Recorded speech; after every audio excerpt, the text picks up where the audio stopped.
ఆటంకంటే చేదు వరి గడ్డికి ఇంపుతో చెడు.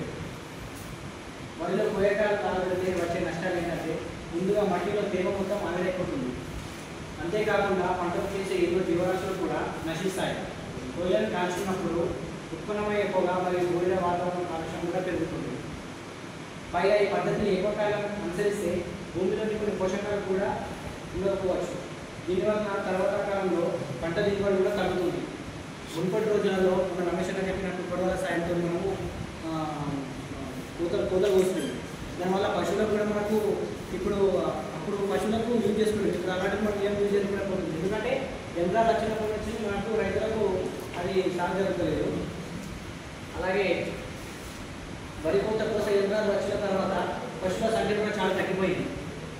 గడ్డి నీరు కూడా తగ్గిపోయింది. వరి కోసే యంత్రాలు సగం ఎత్తు వరకు గడ్డిని అలాగే ఎత్తుగా కోయడం వల్ల రైతులు కోయకాలను కూడా కాల్చడం జరుగుతుంది. ఈ కోయకాలు ఎక్కువగా చేడలో పెద్దగా ఉంటే నేలలో కలిగి ఉండడం వల్ల సేంద్రియ కార్బన శాతం కూడా పెరిగి దిగుబడి 5 నుంచి 10% వరకు పెరిగే అవకాశం ఉంది. దుక్కి తినే సమయంలో సింగిల్ సూపర్ ఫాస్ఫేట్ చల్లితే 2 బస్తాల సింగిల్ సూపర్ ఫాస్ఫేట్ చల్లి 2 వారాల మట్టుకు దీన్ని ఉడకబెడితే మనకు తర్వాత 2 వారాల తర్వాత కేజీ కొట్టుకొని ఫాస్ఫేట్ 2 బస్తాలే చదువుకోవచ్చు.